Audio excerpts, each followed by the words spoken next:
بسم الله الرحمن الرحيم الحمد لله رب العالمين والصلاة والسلام على المبعوث رحمة للعالمين نبينا مولانا محمد وعلى آله وصحبه أجمعين أما بعد. First and foremost, alhamdulillah, just wanted to ask, how many of us have been for Umrah in the past 5 years? Just raise your hand. Past 5 years, mashallah. How many of us have never been for Umrah? Okay, mashallah. How many of us want to go for Umrah? Everybody's hand should go up, no? Okay, alhamdulillah. All right, so alhamdulillah, right? So therefore, we've established that everybody has interest for Umrah. All of you, of course, are interested in Umrah, and all of you, of course, many of you have gone for Umrah, but there are still many others who have not gone for Umrah. And so, therefore, inshallah, for those who have gone, inshallah, this will be a refresher, and inshallah, this will also be definitely you'll learn something, inshallah, right? Along with that, those of you who have not gone, inshallah, this will be a comprehensive uh, presentation on the methods of how to perform the Umrah and what we should do, the preparation for it, and of course, practical tips I'll share along the way as well, inshallah. It's good, mashallah, some of you have notes. You should definitely take notes because this is probably my third or fourth time doing this presentation. And it's on YouTube, by the way, right? Every single time, most of the time I do it, it's on YouTube. But even then, on a yearly basis, I have at least a few people who want to set up a meeting and they want to discuss and they want to learn about Umrah and how to do it. And I tell them that, listen, watch this video and then you can come to me. But no, they said, no, we want to come speak to you first. Okay, fine. So then I give them an hour of my time. But I would rather everyone watch this video, inshallah. If you ever need a refresher, anytime you're going for Umrah, mashallah, sometimes some brothers have told me that before or on the journey to Makkah, mashallah, they've rewatched my video and mashallah, they've implemented that as well, mashallah. So it's good to know, alhamdulillah, that people are benefiting, inshallah. That being said, inshallah, we'll go through the presentation, inshallah. And you can stop me at any time and you can ask questions at any time, inshallah. I don't want to make it just a long, boring presentation, but rather anytime you can, if you have any questions, you can always ask, inshallah. This picture, we took this in COVID. Right? This is a picture that we actually took. And as you can see, this is, of course, Muqam Ibrahim, but also, as you can see, the wheelchair section was right in front of the Kaaba.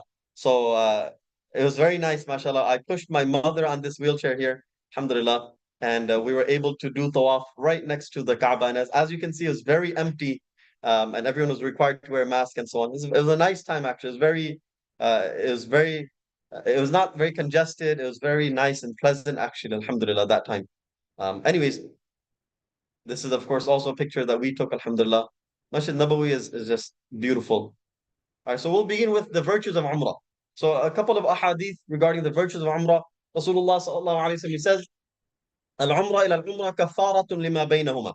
He says, one Umrah to the next Umrah is an expiation of the sins between the two Umrahs.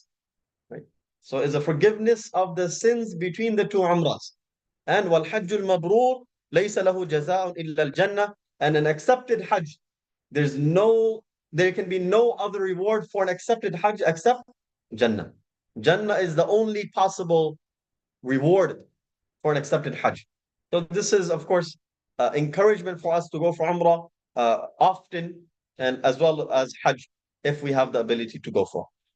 The second hadith, Rasulullah sallallahu alaihi wasallam, he says, "تابعوا بين الحج والعمرة فإنهما ينفيان الفقر والذنوب كما ينفي الكير خبث الحديد." Hadith. Rasulullah sallallahu alaihi wasallam, he says that you should go for Hajj and Umrah repeatedly. You should go for Hajj and Umrah repeatedly, meaning go back and forth, keep going back. Follow one Umrah and Hajj after the other. So actually, when I was in Hajj this year, one of the brothers came to me, one of the doctors, He came to me, he said, someone came to me and they said, why are you going for Hajj and Umrah? You've gone before, so now you should send other people. So he was feeling kind of bad. He felt bad that, what, I'm coming here and that person made him feel guilty, to be honest, right? That person was saying, why are you coming for Hajj and Umrah? You've been many times. Now you should send other people. And so I told this doctor, I said, listen, do both. Right? If Allah Ta'ala has blessed you, you should do both. One is you should go first. And I quoted this hadith that Rasulullah SAW himself says this, that you should go for Hajj and Umrah consecutively or one after the other. Right? So the Prophet SAW didn't say that you should only go for one Hajj or one Umrah and then donate the rest of the money. No, he said go for Hajj and Umrah as often as you can, because going for Hajj and Umrah also improves us spiritually. It helps us significantly, not only us, but our families and all of those that we take along with us. It definitely helps, not only spiritually, but also bonding together. Many, many, many different ways of building our lives together. So going for Hajj and Umrah is very important. This past Hajj also, mashallah, from our community, there was a couple that they just got married, and for their honeymoon, they went for Hajj, mashallah. Right? Again, these are good ways. These are the best of ways to start a marriage, right? As my teacher would say, right? He would say that if a person starts their marriage off or begins their relationship in a haram way, how can you expect the blessings of Allah Ta'ala? Right? If you start your relationship in a haram way, how can you expect the blessings of Allah Ta'ala? At the same time, if you are starting your relationship in a halal and in the best of ways, then inshallah, definitely the barakah and the blessings of Allah Ta'ala will be there. So anyways, we should go for Hajj and Umrah as often as we possibly can. And my recommendation is that for those of us who have gone first, alhamdulillah, good and well, right? You should dedicate a portion, a few days to go for Umrah. Once you have done it, once you have learned the rules and requirements, after that, you should go as frequently as you possibly can. Anytime you're traveling east, meaning anytime you're traveling to, our native countries, right? You should definitely take 1 or 2 extra days and stop by for Umrah.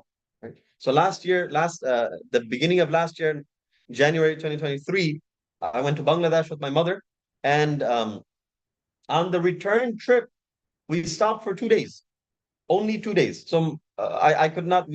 I wanted to go to Medina, but I didn't want to push my mother too much. So we were only there for 2 days, less than 48 hours. And alhamdulillah, within that time, we did 2 Umrahs, alhamdulillah. So it's very doable. It's very doable to do an Umrah within 24 hours. Nowadays, mashallah, they have a lot of incentives. So they give you this transit visa. And so you don't have to take a separate visa and so on and so forth. There are many incentives to go for Umrah. Right? And so you should definitely use those incentives. And generally, the cost is negligible amount. It's a very small amount, maybe $200-300 extra, right? Very less amount. Sometimes it's a very similar amount to the actual flight itself. Sometimes you're taking Saudi Airlines, so you stop in Jeddah anyways.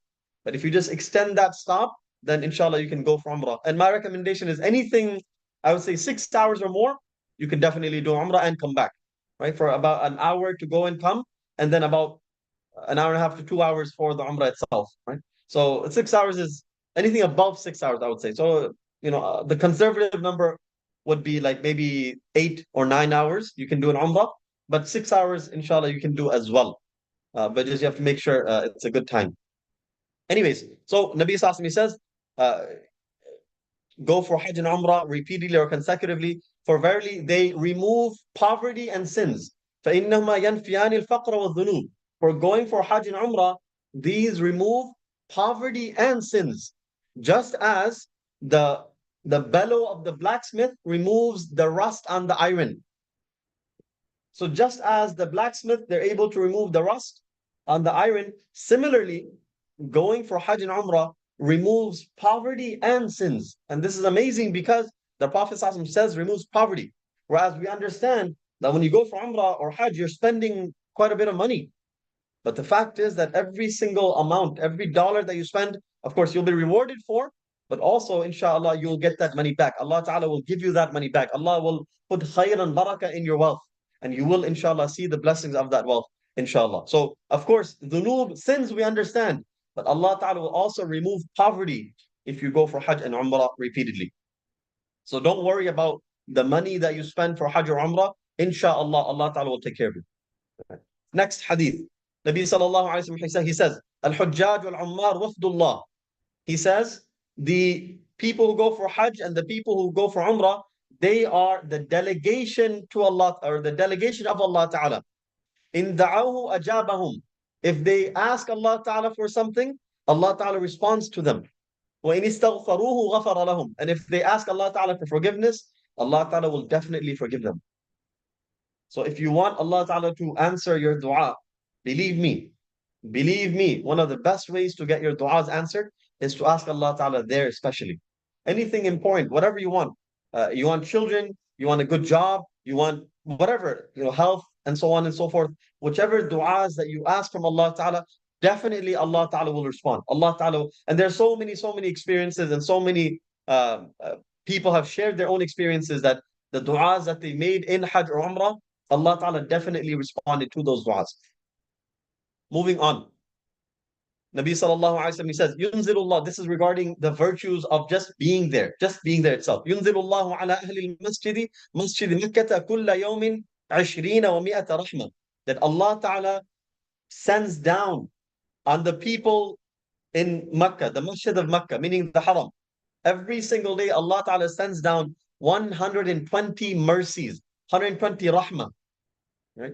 60 minha lit-ta'ifin. 60 of those mercies are specifically for those who are doing tawaf. For those who are doing tawaf, 60 mercies are allocated for them. وَأَرْبَعِينَ لِلْمُصَلِّينَ. 40 are for those people who are praying. And وَعِشْرِينَ مِنْهَا لِلنَّاظِرِينَ. And 20 are for those individuals who are just looking at the Kaaba. Just looking at the Kaaba holds tremendous reward. And there's so much virtue in just looking at the Kaaba. And subhanallah, believe me when I tell you, I have seen people sitting in the mataf area on their phones and on WhatsApp and doing other things. And so, subhanallah, nowadays, when you go there, right, oftentimes people do take pictures, right? And I'm not saying you should not take pictures, but what I am saying is don't make it like a vlog. Generally don't make it like a vlog. Oftentimes you see people, they're holding the entire camera while they're doing tawaf. The entire time they're just holding that phone, right? And so, often, obviously, that person's concentration in that tawaf will not be there. Right? That person will not be fully devoted in that tawaf. So very, very, very important. I remember myself, I was praying, and after I finished salah, I saw someone literally, he was watching WhatsApp stories in the mataf area, right? And I saw so many other people doing so many strange things in the mataf. The Kaaba is in front of you. If you look at the Kaaba, you get reward. But we're looking at WhatsApp. We're looking at other things. So the fact is that if you want to take pictures, take one or two at the end, right? But don't make it the entire objective. That the entire time you're spending on videos and FaceTiming someone back home so that they can join you virtually and tawaf. Don't do this, right? As much as possible, dedicate. What's more important, instead of FaceTiming the entire tawaf, what's more valuable is if you spend that time making dua for them. That's much more valuable. And we'll speak about that inshallah as well. So essentially, doing tawaf, whether you're doing tawaf, whether you are praying salah, whether you are just looking at the Kaaba, there is reward in it as well. The final hadith, Aisha radiallahu anha, she narrates that Rasulullah sallallahu alaihi wasallam, he said to her in her umrah, Inna laki min al-ajri ala qadri nasabika wa nafaqatik. Amazing hadith. This hadith I found this year. So this was not part of the previous presentation. Right? So this is like every year I update the presentation, of course. Right? So this hadith was not there. Right? Rasulullah sallallahu alaihi wasallam tells Aisha radiallahu anha that you will definitely receive reward proportionate to the amount of effort and the amount of money that you spend.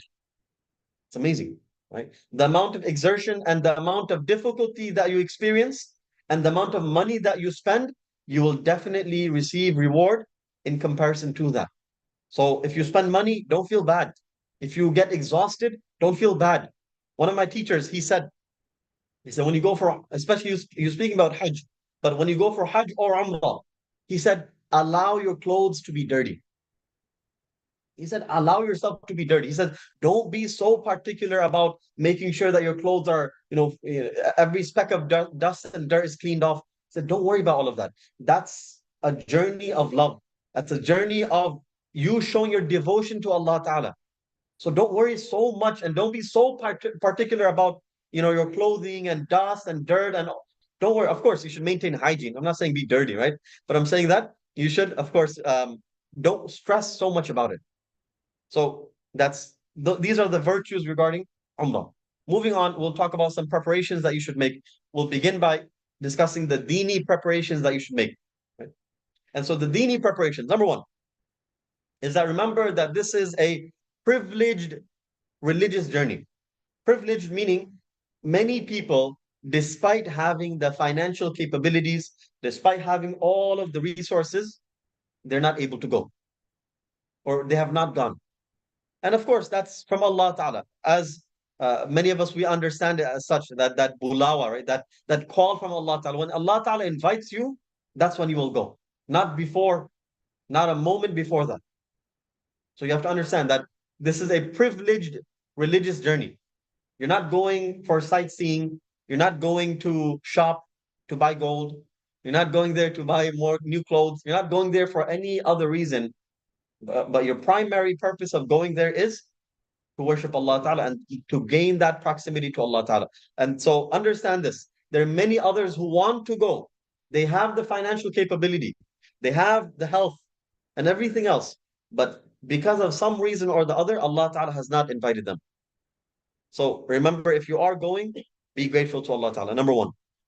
Number two, pray Salatul Hajjah. Salatul Hajjah is 2 rak'ats of asking Allah Ta'ala for assistance and asking Allah Ta'ala for ease on this journey. That you're going on a very important and sacred journey. You're spending a lot of money and you're spending time from your job, from your family, from other things. This is a very important time. So pray Salatul Hajjah and ask Allah Ta'ala to make the journey and facilitate the journey for you. There are many people who, and so many different things happen, right? You're traveling and their baggages are lost or their baggages are late, for example, right? And so they're stuck and they face so many difficulties. May Allah Ta'ala save and protect us all. I mean, so pray Salatul Hajjah to Allah Ta'ala to make it easy for us. The next dini preparation tip that I have is to use this app. It's called Halal Trip, right? So use this this app is called Halal Trip, right? And I'm not sponsored and I have no affiliations with these people. But what's amazing, this is such a good app, mashallah. What they've done is specifically for in-flight prayer times. They have calculated all of it. So what you should do is download the app. And again, right, you don't even have to put in your information, to my knowledge. Right? I don't think you have to set up an account. But even if you have to, just set it up. It's such a good app, mashallah, right?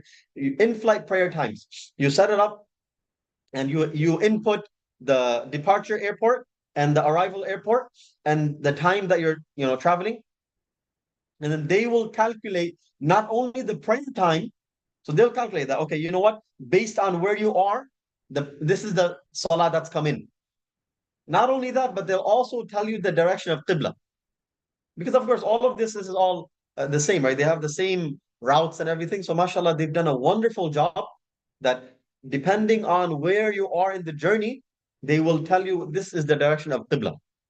And you can save it for offline use and so on. It's such a good app. Now, is it 100% accurate? Allah knows best, right? But at least it's a good start. At least you know that, okay, these are the times for Salah. And so therefore, you should be able to pray your Salah while you're on the plane. Right? So especially if you're going for Umrah, try not to miss your Salawat, right? Especially as you're in the plane. Some people, they make excuses, I'm going to just pray on the seat. I'm just going to make it up when after I land and so on. Don't do this, right? If you have the ability to pray, pray. And if you have the ability to stand, you must stand, right? According to our scholars, if you have the ability to stand, you must stand. So what would you do? How would you do it? When it comes time for salah, then you can just go in the back, especially when it's not time for food or anything else. If you go in the back, you ask the flight attendant, can I pray 2 rakats or can I pray quickly here? Generally, they're not opposed to it. Generally, they're very accommodating, right? So, So they have yeah, yeah. if you have questions, just please raise your hand, inshallah. Let's not interrupt, inshallah. But yes, Saudi Airlines, of course, has a musalla area. So, but if they don't have that, you can generally go in the back, go to the back of the airplane, and inshallah, they will accommodate for you, inshallah. And I've prayed many times on the plane itself, right? So it is possible. Okay, so halal trip.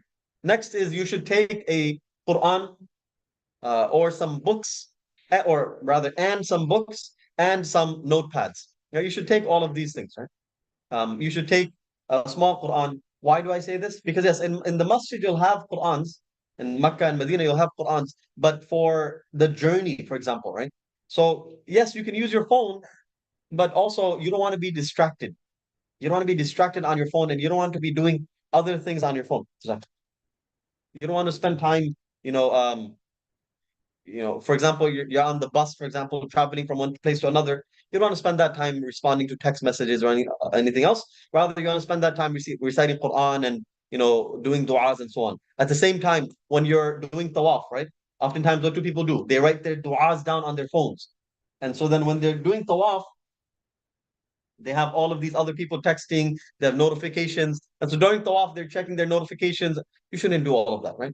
As much as possible. That's why my suggestion is if you are going to use your phone, then make sure it's on airplane mode and that you're not getting any notifications or anything else. Rather, you're dedicating that time.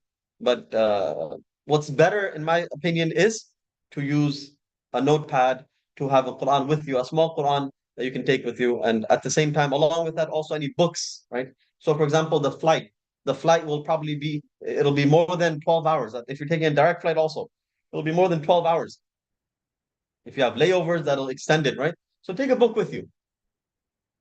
It doesn't have to be a book on Umrah itself, but it can be any book on any topic, but it should be an Islamic book that you can benefit from, right? It should be an Islamic book that you should benefit from, right? And I'll talk more about this, inshallah, at the end. And lastly, I encourage taking a tasbih counter. Small little tasbih counter. That way you can actually see, okay, it's actually a motivation. Initially, I used to say that, you don't really need these things. And it's true, you don't need them, but it helps. When you see that number increasing, you see, okay, this is my goal. My goal is, for example, 1,000 subhanallah every day, 1,000 alhamdulillah every day. And it's not that difficult, by the way, right? But if you have that goal, inshallah, it's very doable, right? So my recommendation is to have a very simple tasbih counter, or if you want to buy the more expensive ones, the ones that connect to your phones, you can also do that as well. You can do it here, or if you go to Haramain, you can buy one for like $20-$30. It's also very good. If you connect it with your phones, mashallah, we have people in our community, mashallah, they've bought a couple of them and they've shared with their friends, and they compete with their friends to who can do more tasbih, mashallah. So if you do that, that's also a good gift, and it's also a good encouragement. The simple ones, of course, it just counts the number itself, but the more advanced ones are a bit better. Moving on, dunyawi preparation. So I'm not going to talk about, how many pairs of clothes you should take. I mean, I would say just take a couple, maybe three or four, I would say, 3 or 4 sets of clothes. If you're going for, let's say, 8 days, 9 days, I would say take about, 4 pairs of clothes, inshallah. And then you can buy more while you're there. You can buy, for example, thobes, especially thobes, right? So generally, for example, I'll tell you, I take about, like thobes, I take about 3 generally, right? And then you can buy 2 or 3 when you're there. And if you need any other clothing, you can always buy that as well, right? And so my recommendation, and also you'll be wearing the ihram as well. So all in all, my recommendation would be not too many. Don't take so many pairs of clothes that now your entire luggages are filled with clothes, and now you're forced to leave some of them. Right? Rather, just take a couple of pairs of clothes, and you can buy some there, inshallah. And shopping. Since we're on the topic, shopping. Look, you will do shopping anyways, right? Of course, you will do shopping, but that should not be like your daily ma'mulat. That every day I'm spending 3 hours of my time shopping and so on. Don't do that, right? If you need to shop, okay, you know what? This day, a couple of hours, we will go and shop for whatever we need to, and that's it. We'll move on. And generally, Medina, and I'll tell you where in Medina also, but generally Medina has better prices generally, right? Generally. And especially if you go in Medina, and there are some, the further you go away from the masjid itself, generally the prices are better, right? Generally, right? Of course, you may find good deals nearby, but if you go a bit further out, there's another masjid, Bilal, Suq Bilal, right? It's not far. It's like maybe 15 minutes walking, right? From Masjid Nabawi. It's also a good area to shop as well. So I would say maybe, um, uh, just one day, for example, you go, there's a lot of gold stores there as well. If you want to buy gold, for example, and so on, you can do that as well. But don't think, I mean, I don't know. In my experience, it's not much cheaper, right? In my experience, I don't know a lot of, but many people they take thousands and thousands. But be careful taking more than $10,000 also. You should not be taking that kind of money. And we'll talk about it, right? You'll have to declare it. Otherwise, you'll have issues. Proper footwear. We'll talk about what footwear is permissible for you to wear in ihram, but generally you should take, my recommendation is take two. One that you'll wear in ihram, and the second one is a more comfortable pair of sandals or pair of shoes, whichever one you feel more comfortable with, right? So one is the footwear that you'll wear for ihram for men. I'm speaking for men. For women, they can just take two or one. It doesn't matter. Women can wear shoes in ihram as well, right? But for men, I would say, and we'll talk about this, but my recommendation is to take two, one pair of sandals and one pair of shoes. The next is SIM card, right? If you have one of those international plans like T-Mobile offers like free international, mashallah, Zindabad, right? T-Mobile. So then that's fine. It works. In my opinion, it's sufficient enough, right? It's good enough, right? All you need is for WhatsApp, right? WhatsApp works with that 2G, whatever they offer. It works. If you don't have T-Mobile, um, we should no, no, no, don't switch, right? But if you don't have T-Mobile, then you can always buy a SIM card there at the airport, and you can always switch it. It's very simple, and you don't need to change your WhatsApp or anything. But you can just change the number. That way, you have some service. It's very cheap. It's not that expensive, but like whatever is convenient for you. But you should have some sort of SIM card or some phone. You will need it, and I'll tell you when. Especially, for example, when you're traveling and so on, it's very helpful. Lastly, credit cards, right? My suggestion is to take two, right? If you're traveling with somebody, let's say you and your wife are going, then just take one each, something or something like that. But if you are traveling alone, my suggestion is to take two credit cards, right? And not debit cards. Do not take debit cards. And my recommendation is don't take so much cash. My recommendation is if you take, I would say $500, that's more than enough, right? Because most stores they accept credit card. Most stores they'll accept credit card. There are some stores that don't accept credit card. For those stores you can use cash, but the vast majority of stores they use credit cards and they'll accept credit cards. So I would say two credit cards in case you lose one. And why do I say credit cards and not debit cards? Because credit cards, if you lose it, you can easily cancel it. Right? If you lose a debit card, someone can easily take every. I mean, depending on the debit card, they can take your money from you. So just be careful taking your debit card. But credit card, you can easily cancel it, and any transactions you can easily dispute them. Okay, moving on. We're going to talk about ihram now. So obviously, tahara. Tahara is necessary. I'm not going to go so deep into it, but just to give you an understanding. Tahara, you must maintain cleanliness, right? Cut your nails. If you have very long hair, I would say cut it before ihram because once you're in the state of ihram, hair might start falling off. It may be difficult, so you may want to cut it short and then just shave it off when you're there. But tahara is necessary. So cut your nails, cut whatever other hair you need to, and maintain tahara, right? One important thing is that, and we'll talk about this inshallah, that yes, you can use deodorant. Yes, you can use deodorant. There are deodorants and soaps that are unscented, but if you are not in the state of ihram, you can use deodorant. Right? So, for example, prior to entering into the state of ihram, you can wear deodorant. Many people they don't know this. You can put on perfume and cologne before you enter the state of ihram. So do whatever you need to before you enter the state of ihram. Number one. Number two, you should wear appropriate clothes and have the appropriate sandals. So as I said, for men is no unstitched clothing generally, right? Of course, if there are some reasons, if someone needs some clothing, for example, then that's a different story. But generally for men, no stitched clothing, and you must wear sandals that expose the bone that's in the center of your foot. So those of you who can see me, this excuse me, this bone here. According to our scholars, this is the bone that must be exposed. So based on that, the only type of sandals that would be allowed would be flip-flops. Generally flip-flops would be allowed, right?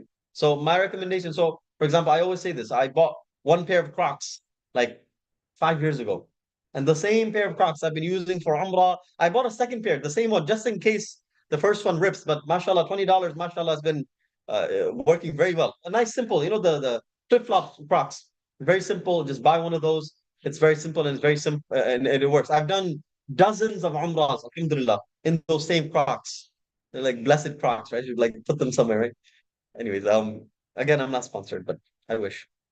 So you should use sandals, simple, comfortable sandals. Why do I say Crocs? Because generally they're plastic. So if even if you're like sweating, for example, or even if like dust comes on, you can easily just wash it off. It's very simple, right? So wear appropriate clothing. For men, you're only allowed to wear unstitched clothing and the two sheets of ihram. Two sheets of ihram and no unstitched clothing. For women, they're allowed to wear any loose, comfortable clothing.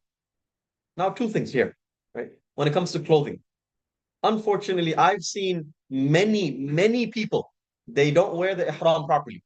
And so you have to understand that for men, you must cover from your navel below your knees. Right? You must cover this area. I've seen so many people that their ihram is well below their belly button, well below their navel. And so, their umrah, I mean, they're not wearing the ihram properly and their aura is exposed. And I've seen many women also, what they do is they wear the simple scarves. Don't wear those simple scarves, right? Wear the salah scarves that women have, the one that pull over, the ones that pull over, just wear those. Don't wear the ones that you have to wrap around because those will come off. Generally, it'll come off. So don't wear those. Rather, wear the ones that you can easily pull over and make sure it does not expose your hair. I've seen so many women there that their hair is all over the place, their neck is showing, and of course, I'm not like trying to see, but it just as they're passing by, this happens, right? So for women, make sure you are wearing. And my suggestion is to wear the pullover scarves and the long, modest ones, right?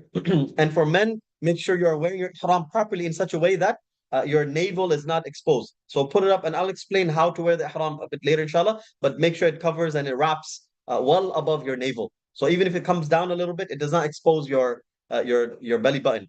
And of course, make sure that it's well below your knees as well. Next is you have to pray 2 rak'at. These 2 rak'at are sunnah.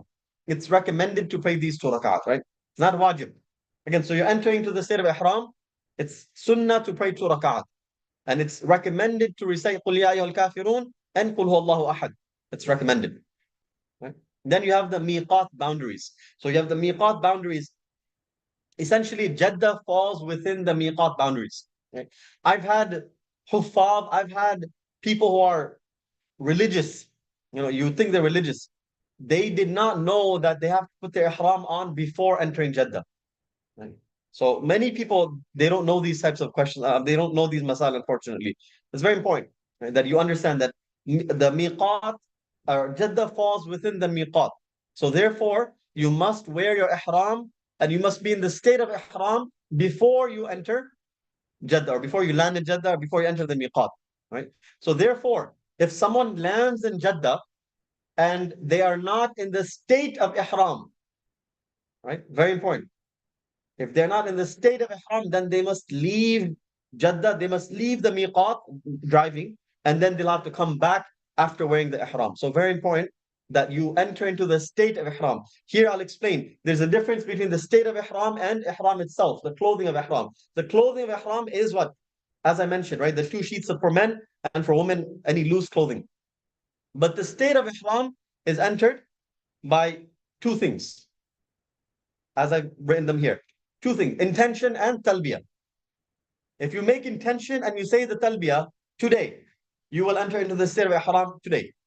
You don't need to be wearing clothes or anything else. If you make the intention that I intend to do umrah, and then you also recite the talbiyah, then you are automatically in the state of ihram. And so all of the perfume, the laws related to perfume, cutting nails, wearing clothing, all of those things, they'll become necessary on you. So very, very, very important. The state of ihram is simple. Only two things, right?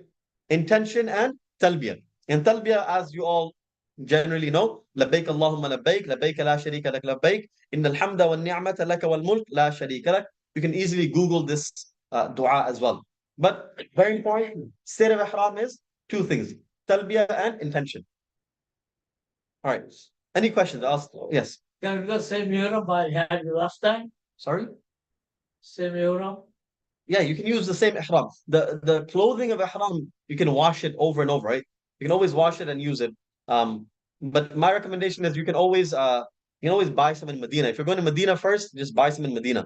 But if instead of buying it from here because it's very expensive here, if you go in Medina, you can easily buy it from there. But if you're going to Mecca, then obviously you have to buy it in advance. Okay, any other questions quickly before we move on? Whole bunch of questions. What is on this chat? What are they doing? Okay, 40 mercies. To those who do what? Just clarification. Yeah, 40 is for those who are praying Salah. Salatul Haja before the trip. Yes, meaning make dua to Allah Ta'ala for assistance before the trip. Even the pullover hijabs move back. So it's just like a undercap. Yeah. So whichever way the sisters they know, but essentially I do not recommend the wraparound hijabs. I don't wear the wraparounds. Don't worry about, subhanAllah, someone recently went for Umrah and they were saying that nowadays, like women, they're walking around with bags and like expensive bags and so on. Don't do this, sisters. Right? Don't do this. Don't walk around with expensive jewelry also. Don't walk around with expensive and other things. You're in the state of ihram, be very simple and be very humble, right? Don't try to promote yourself or promote some brands and other things. Rather be very simple and be very humble. Leave jewelry as much as you can, leave them at home. It may get lost, may be broken, anything can happen. So then you'll be stressed. So as much as possible, leave most of your jewelry, leave it at home. One or two rings or something, bangles, whatever, one or two things, it's fine. But don't take like necklaces and like expensive bags, and don't take too many things. Anyways, right? It's not a what is it? What is it? The models they do. It's not one of those things, right? So you're going there for tawaf. You're doing tawaf, right? Don't go and do all these other things, right? Please. So, anyways, now things are forbidden in ihram, right? So number one is sins and fighting. Obviously, sins are haram throughout the year. More so, it's more haram, right? If you can say it's more haram in the state of ihram. Of course, you should not be fighting. And generally, what as Nabi Sallallahu he says, "As-safaru qit'atu min al-adab." He says that journey is a form of punishment, meaning like you're not able to eat normally, you're not able to sleep normally, and so on. So what happens? Oftentimes, families they fight. But you don't want to be fighting in the most blessed of cities. You don't want to be fighting in Makkah or Medina, right? So try to maintain sabr and be, controlling of yourself. That's number one. Number two, in the state of haram, no intimacy, right? Obviously, you cannot be intimate with your wife. Number three is fragrances, right? Fragrances, of course, not permissible. Very important. The soap that's in the hotels, most of the time, those are scented soaps. Be very careful.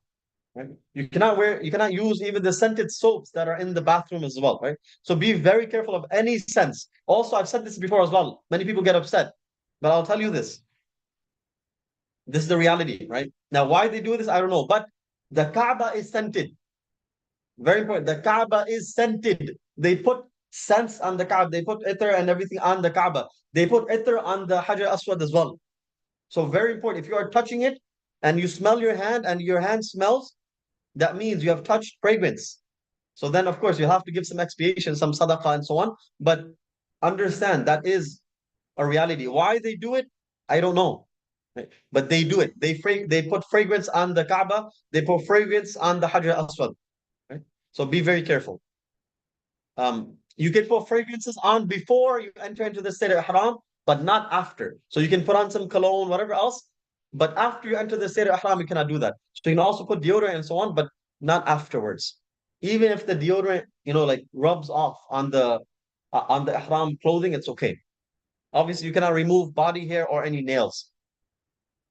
If you do, there are different expiations and different things that happen. Right? You cannot kill lice. You cannot kill animals generally. If they're harmful animals, as it's going to come also, you can kill dangerous animals and insects such as scorpions and snakes and so on.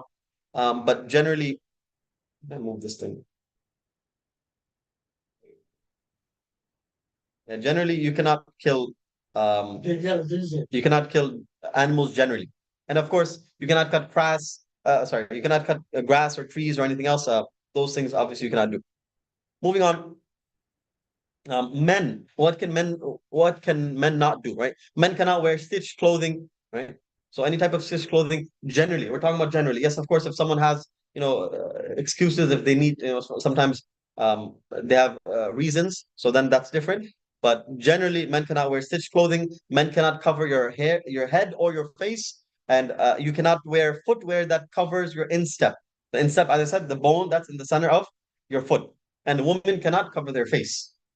So now what happens if you do? For example, in COVID, you had to wear masks and so on, right? But if you do wear a mask, or for sometimes women, they want to cover their face, for example, if you do, depending on how long you cover your face, you have to give some expiation. So generally, anything less than 12 hours, you'll have to give like 15 riyals in sadaqah.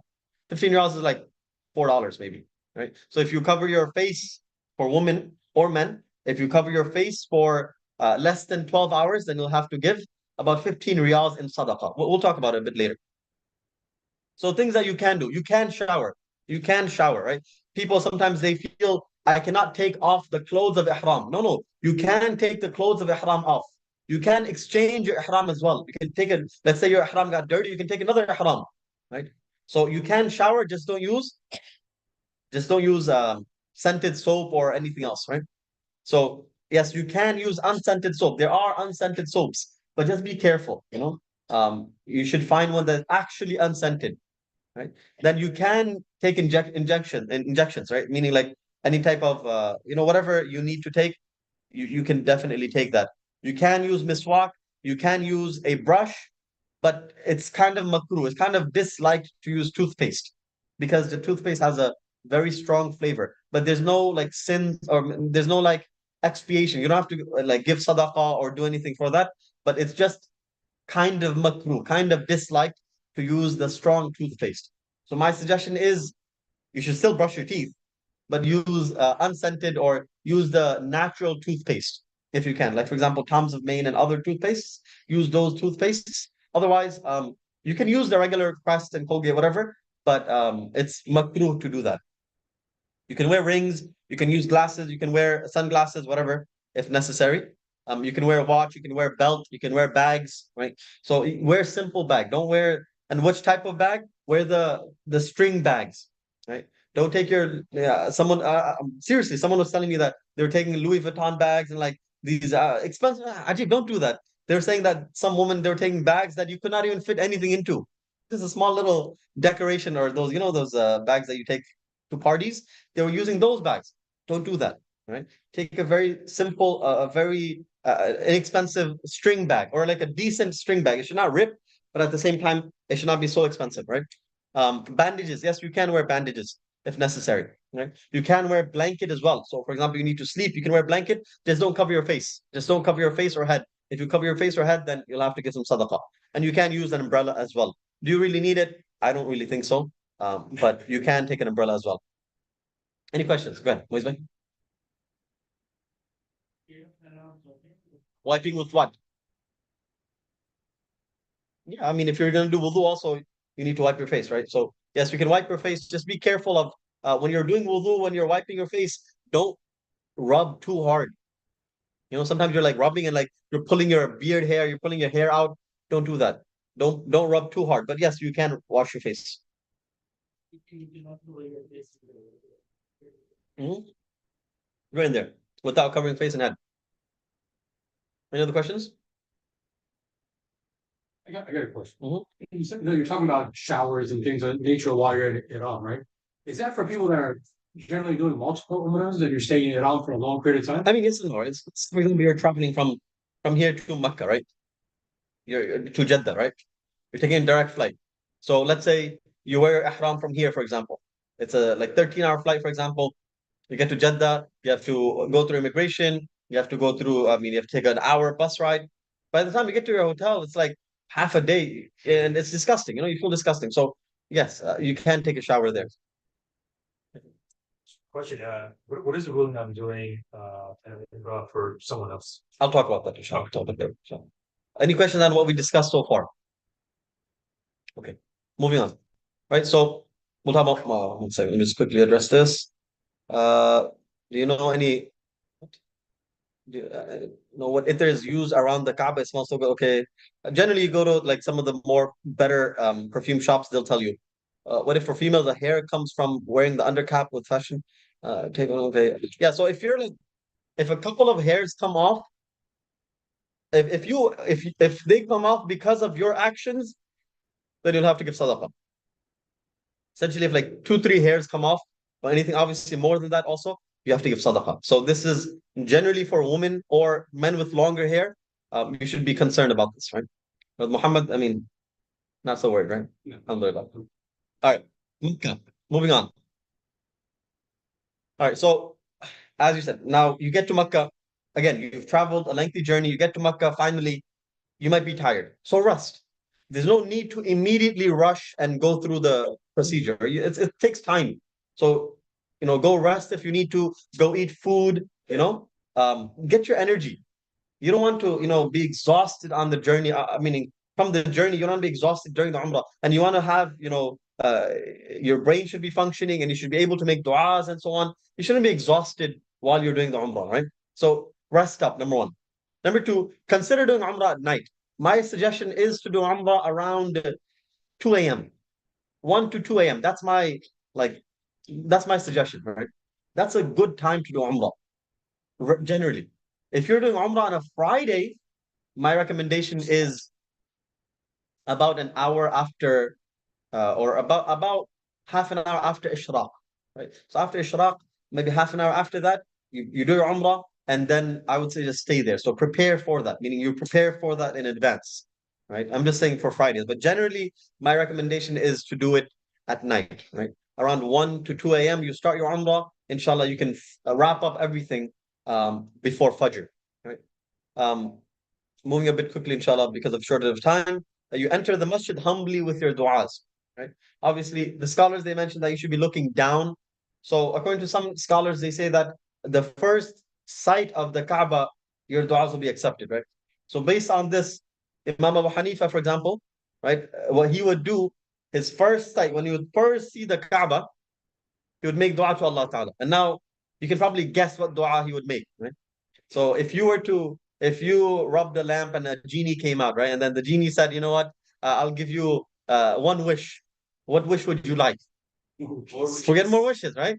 So Imam Abu Hanifa, rahmatullah alayh, he would make dua to Allah Ta'ala that, oh Allah, accept all my duas. So that would be his dua, right? So therefore, that's a good thing to do, right? Generally, look down, look down. Everyone's going the same direction. Don't think that there's something else to do there, right? Everyone's going the same direction, right? So just look down. Just if you're with a crowd, then alhamdulillah, just keep following them. And you can see from your peripherals what's happening and so on. You walk, and then once you get to the mataf area, the main base, the floor area, you get there, and then just pull to the side, and then you look at the Kaaba. And subhanallah, every time you see the Kaaba, it's just amazing, right? Especially the first after coming, even after a couple of months, the first sight of the Kaaba is amazing. And then make your du'as there. Stand there in the corner and make your du'as, right? And then whatever other du'as, right? Allahumma aftah li baba rahmatik. You say all of those du'as and you make du'a after seeing the Kaaba. Gee. Seeing Kaaba every time or just first time? So according to some say, um, so based on one opinion, they say that listen, every single time you see the Kaaba is so majestic and so blessed that every time you see the Kaaba, your du'as are accepted, according to some scholars. Other scholars, they say that, when you see it the first time. Now, based on that, some scholars, they say that first time you see it in the first trip. Other scholars say first time in your life. Wallah alam. My suggestion is value every single time that you can see the Kaaba. And Do you have a assume, chance to kiss a blackish stone? no, I did not. I'll explain why. Right. And so assume that every dua that you make there is accepted, inshallah. So this is the Kaaba, just a quick diagram for those who have not been.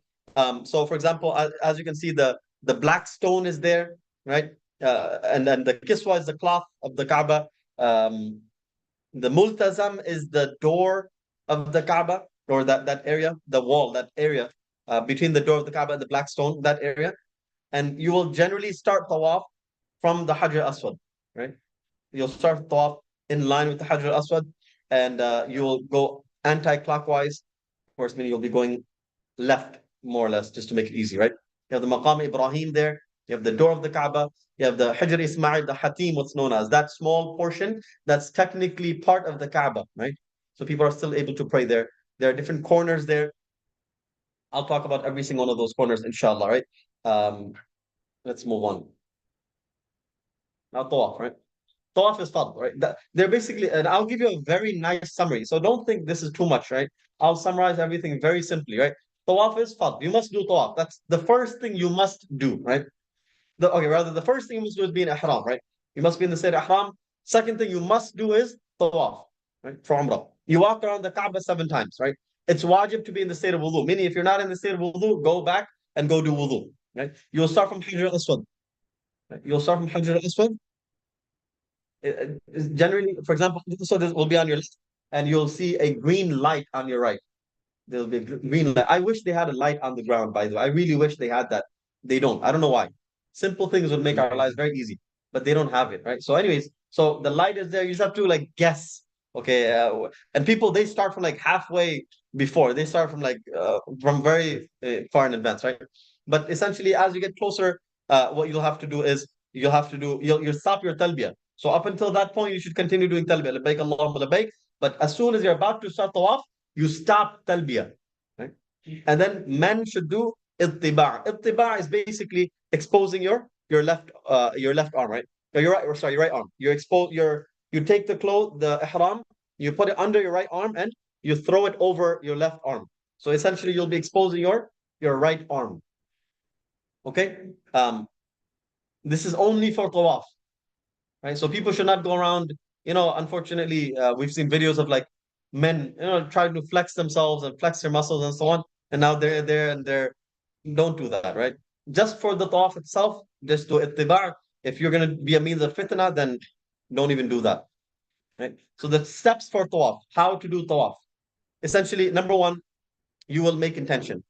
Now, it's not necessary to be verbal, but you make your intention that, oh Allah, I'm doing tawaf. The second is you stand in line with Hajr al-Aswad, meaning not necessarily stand, but you come in line with Hajr al-Aswad.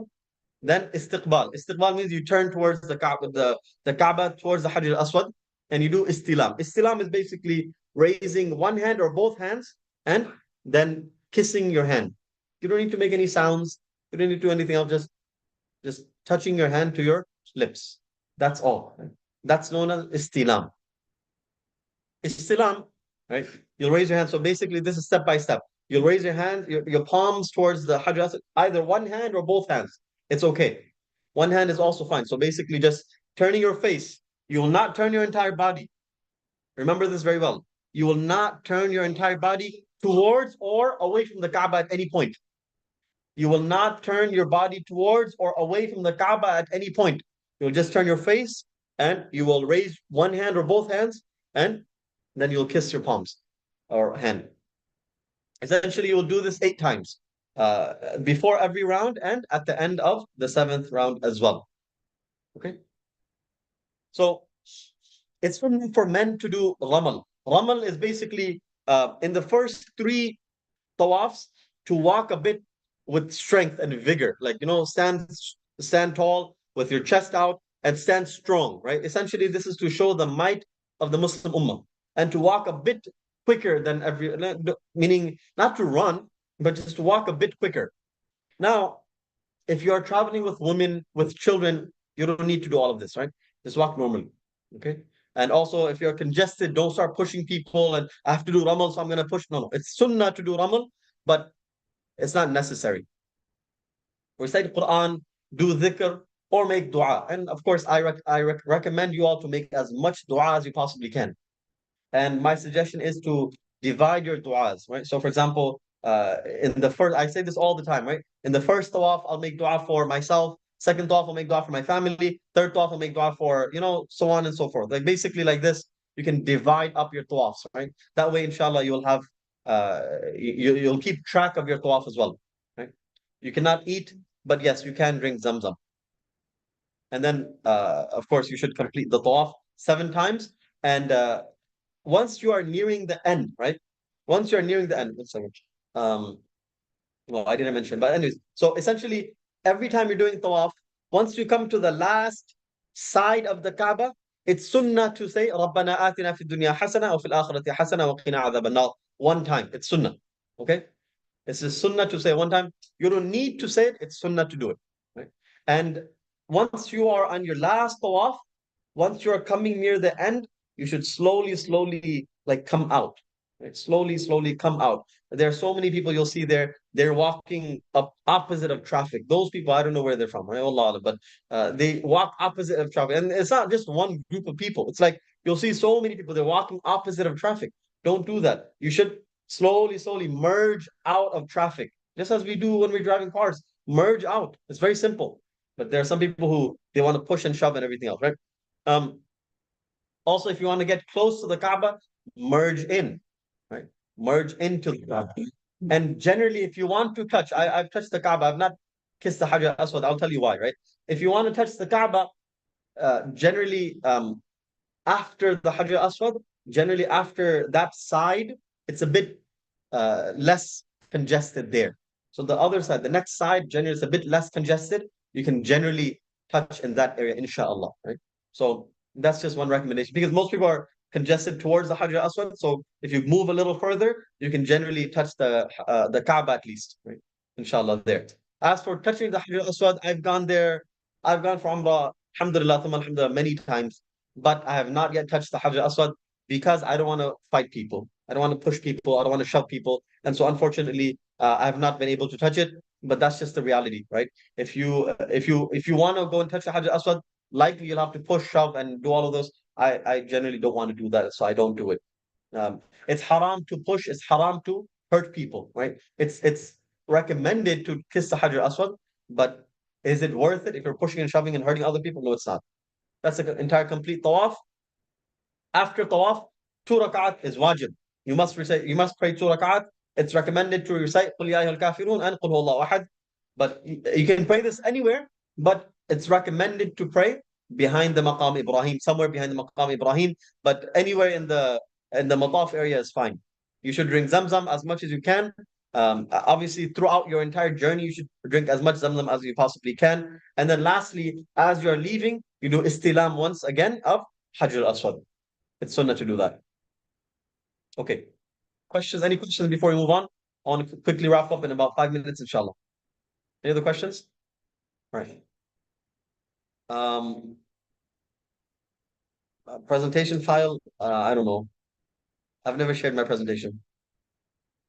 Okay, sa'i. Okay.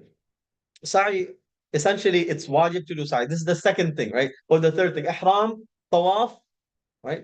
And those 2 rak'ats are wajib. This is the next thing that you must do, right? You must do sa'i. Sa'i is basically 7 one-way trips. You start from Safa and you end at Marwa. So 7 one-way trips, right? And so you make dua on both hilltops. You face the Qibla and you make dua to Allah Ta'ala. Each time you get to both sides, you stand face towards the Kaaba and you make dua to Allah Ta'ala.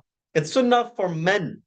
It's sunnah for men to run in the green light area. So this area, as those of you who have been, you'll see it. Most people, they're like, not necessarily run. You don't have to run at full speed. Just jog. You don't have to run, right? Just jog at normal speed. And women, it's not sunnah for them. I've seen so many women running. Women are not supposed to run, right? So men, you should run. Women, but if you are with women, don't run.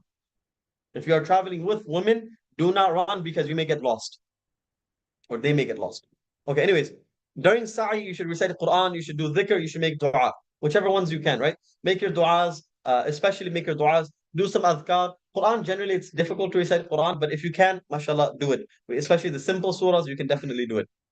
Now, after sa'i, it's mustahab to pray 2 rak'ats. It's not wajib, it's mustahab. So after tawaf, it's wajib. After sa'i, it's mustahab. And also, you do not need wudu for sa'i. So if you break your wudu, it's okay. That does not affect your sa'i. And breaks are allowed. You just have to restart from the same spot. So let's say you stop somewhere, you just have to go do wudu or something and then come back and restart from that area. Okay. Also regarding sa'i, and I give this tip generally, right? When you are doing sa'i, right? After your 7th sa'i, couple of things will happen, right? Couple of things will happen. Once you get to the last part, Marwa, You'll see all of these kids running around with scissors. Leave it. Don't cut your hair there. Many women, especially women, they cut their hair right there in Marwa or right outside of Marwa. Don't do that, right? You're exposing your awrah. Your awrah is your hair. You're exposing it. Why would you do that? Go to the hotel and then cut it, or go somewhere private and cut it. But many women, they're like pulling out their hair and they're cutting there. Same thing with men, unfortunately. Don't do that there. And so here's my recommendation. You finish at Marwa, my recommendation is go back in and do one more round. The reason for that is because it's likely your hotel is in that direction anyways.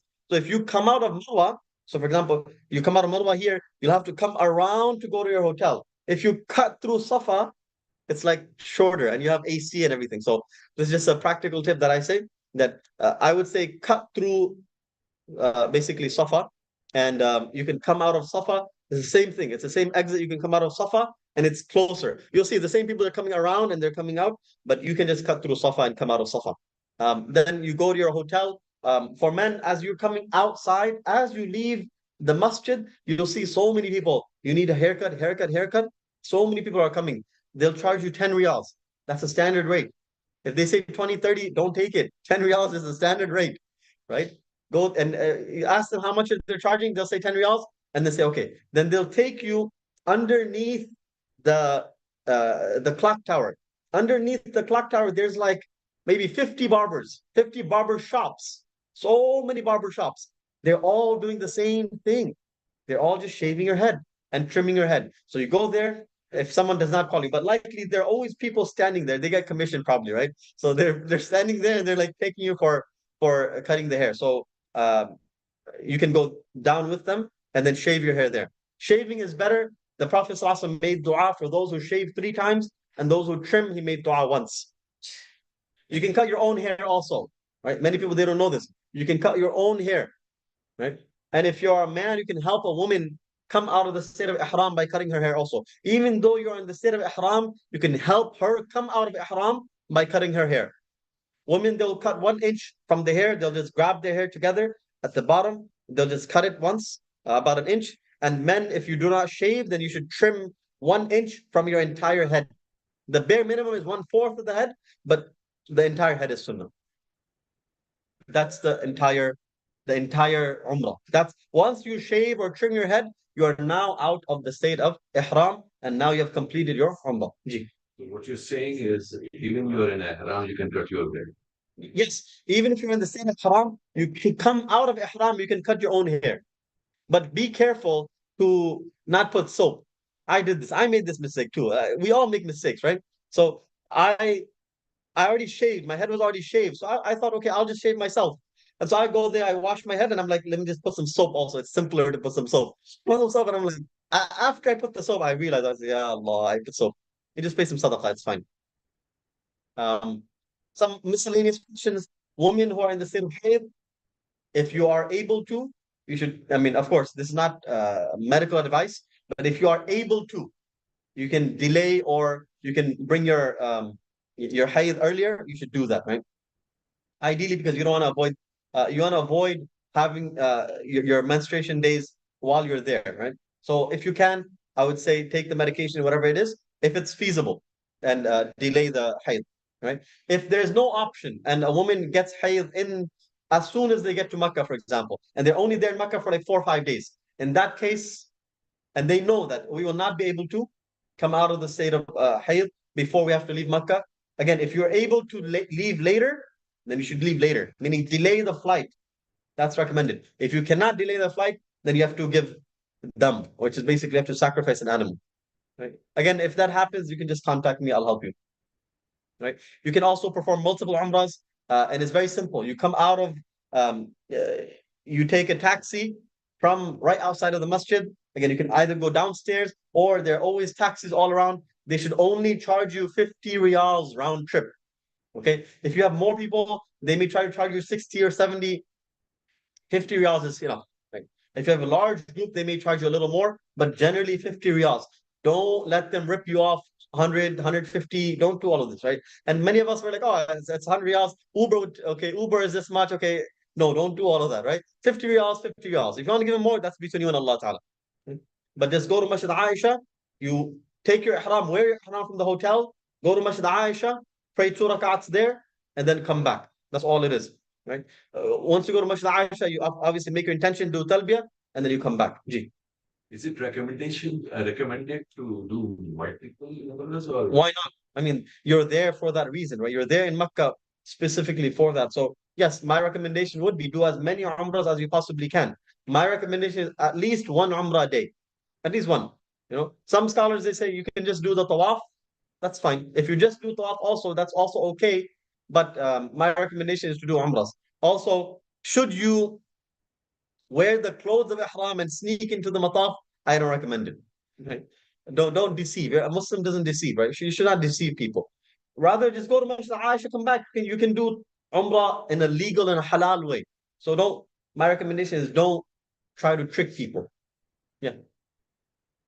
Like if I missed my first Umrah, and I want to do the second Umrah right away because I'm already paying an half. Yeah. Can I do that? Go to the miqat and come back? Yeah. To enter into the state of ihram, you must come out and go to the miqat. You must go to Masjid Aisha. So yes, although you shaved your head and everything else, but because you need to enter into the state of ihram, you must go back out. Yeah, obviously you can do tawaf. You can just go back right into do tawaf, but you can't do umrah. Okay. Lastly, landing in Jeddah to Medina. If you're landing in Jeddah, you're going directly to Medina, you don't need to wear ihram. Okay? This is very important. And this is the entire step. You can take a picture of this. This will be like your entire guide. That's all you need to know, right? Number one, ghusl is sunnah. Number two, 2 rakats before ihram is sunnah. Number three, ihram with intention and talbiyah. This is fard, right? Number four, tawaf is requirement, is fard. 2 rakat after tawaf is wajib. Sa'i is wajib. And halaq, meaning shaving, or qasr, which is trimming, is also wajib. You must do it. Okay? Yes.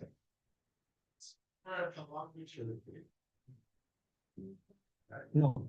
Anywhere in the mataf area. Anywhere in the mataf area. No, yeah, meaning exactly in the front of the Kaaba. You can go on the side, like where people are praying. They generally have like a blocked areas where you can pray. So yeah, go back and pray. Where do they have the wheelchairs now? Wheelchairs on the first floor now, so it's a bit more. But personally, I like the first floor. It's nice. You don't have to stress so much. So if you're not in a rush, I mean, go on the first floor. It's nice. I've done Umrah on the Mataf area. It's like very uncomfortable. Like people are, like we're people, we're Americans, so we like our own personal space, right? But many others, they don't care. So they're like constantly rubbing your, like regularly holding on to you. So it's like, gets uncomfortable. So if you don't want people constantly touching and rubbing you, I would say go upstairs. Even if you go 1 a.m., you'll still be very congested. There's no time that it's like, oh yeah, there's like 10 people there. Never gonna happen. Right? So if you want to go to the first floor, that's even better. Yes. First, wow, you shake. And the second one, there's nothing to shake. You just run the blade over. Just run the blade over your head. That's it. That's okay. If you are going to take the razors, be careful that the razor doesn't have those strips that also have like scents. Just be careful. I know it's like a small thing, but it's important. Okay. Any other questions? Okay. Then we have some general advices. There's still a lot more to talk about, but I'll just skip over visiting the Prophet ﷺ. If you visit the Prophet ﷺ, obviously you learn about him, send salawat, and pray. Masjid Nabawi is something else. Wallahi, Masjid Nabawi is something else. The sukoon and the peace in Masjid Nabawi you will not get anywhere else in the world. So stay in Masjid Nabawi as much as you can. One hadith, Rasulullah ﷺ, he says, "Man zara qabri wajabat lahu shafa'ati." The one who visits my qabr, my intercession is wajib for that person. So please go. And for men, it's very easy to go and say salam to the Prophet ﷺ. Very easy. Right? So go as much as you can, at least once a day. Okay. And lastly, some general advices. Try to recite one Quran in the entire journey, right? So you have the entire journey, try to recite one Quran in the 10 days or so that you're there. Believe me, you have so much time. You know what do people do, right? They're standing there, they're waiting in line for immigration, and they're like standing there for like an hour, and they're just complaining or talking, right? Or you're on the plane, what do people do? I've seen people watching movies and like, you're going to Mecca and Medina, try not to watch movies at that point. You know what I mean? Like, be a bit respectful at that point. read some books, use your time wisely. Also, take some sadaqah or zakat to distribute, especially to the cleaners and so on.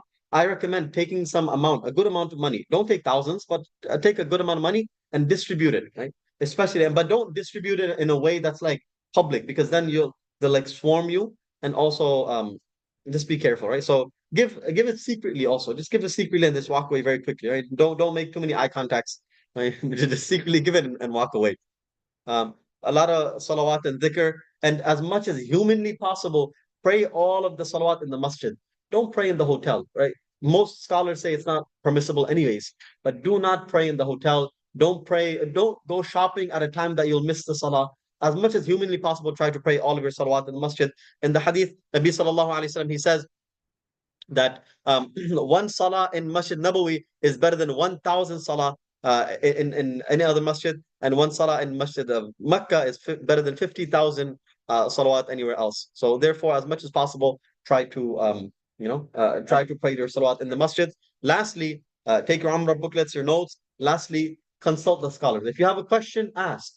Don't feel shy. Ask your scholars. If you have scholars, ask them. And most importantly, if it's your first Umrah, my recommendation is don't go alone. And if you have never gone with a scholar, my recommendation is go with a scholar. Because believe me, there's a huge difference when you go alone as opposed to when you go with a scholar. Even if you think you know everything, there's so many things that the scholar will be able to teach you. And so my recommendation, if it's your first time, or if you have never been with a scholar, you should try to go with a scholar. It'll be a bit more expensive, but I mean it's worth it. Yes. Nowadays, hotels are very close to it. Yeah. Even then, according to our scholars, because there's no ittisal al-sufuf, which is that the sufuf must be connected, it's not happening, so therefore it will not be valid. Some scholars, they say that in the days of Hajj, when the rows go far out, then maybe it's okay if your hotel is right there, but generally you should not. Generally, you should pray at least on the tiled portion. Any other questions? Lastly? All right. My apologies for taking so much longer. What do I mean by shave 3 times? I don't think I said shave 3 times. Did I say shave 3 times? No. Oh, Nabi Sallallahu made dua for the person who shaves their head 3 times. Three times dua. So, Nabi Sallallahu made dua for the person who shaved. He made dua for that person 3 times. Not that for the person who shaved 3 times. Rather, Nabi Sallallahu made dua 3 times for the person who shaved. One time for the client. And 1 time for the one who cut their hair. Anyways, inshallah, there's a lot more to speak about, but inshallah, we'll wrap up here, inshallah. And if you have not gone for Hajj, please go for Hajj. If you have the financial capabilities to go for Hajj, go for Hajj. If you have not gone for Umrah and you have the ability to go for Umrah, go for Umrah. Right? And based on all of those hadith, inshallah, you'll receive so much reward. Ji. So, suppose I'm going for Umrah. So how many people I can make a Umrah? Oh yes, that also this brother asked as well, that if you are going for Umrah, you can technically do Isalu Thawab. You can do Isalu Thawab to as many people as you like. That you can make intention that the reward of this Umrah will go to all of these people. Like my mom, my dad, my sister, and so on, right? But if you are doing Umrah on behalf of somebody, it's only one person. Or Hajj on behalf of somebody, only one person. But if you're sending the reward, then you can send the reward to as many people as you like. But if you're doing it on behalf of someone specifically, then it's only one person. Let's say someone gives you money that can you do Umrah on my, I mean, like they send you money, whatever else, then you must do on their behalf only. But if you want to send the reward to, let's say, my mom, my dad, my sisters, my brothers, whoever else, then you can send to as many people as you like. Like if you're using your own money for like grandmother, grandfather, That's you also can do it one time, or if you're doing it on behalf, then yes, once. But if you're sending the thawab, then you can send as many times as you like. Yes. What was the term again? Isalu thawab. Basically sending the rewards. Okay. What to read in each tawaf? Can you please say that? So there's no, listen, everyone, listen very important. There's nothing specific that you must read in the tawaf. Right? There's nothing specifically that you must read. Rather, in your tawaf, just make a lot of dua. There's nothing specific that you must read. Okay. All right, and footwear, I mean, I mentioned it. You must expose the center bone for men, not for women. For men, you must expose it. For women, they can wear shoes. All right, we'll stop here. Again, I apologize for taking long. But inshallah, we'll have dinner now as well, inshallah. And so please do stay for the dinner. And if you have any questions, you can always ask me privately. And my number is all over, but I'll say it one time just for the recording. It's 571-699-8825. If you need my number, you can take it. Anytime, if you're going for Umrah, you can also contact me and you can just text me any questions you have. You can call me for any questions you have or set up a meeting as well. Inshallah, I'll help you as much as I can, inshallah.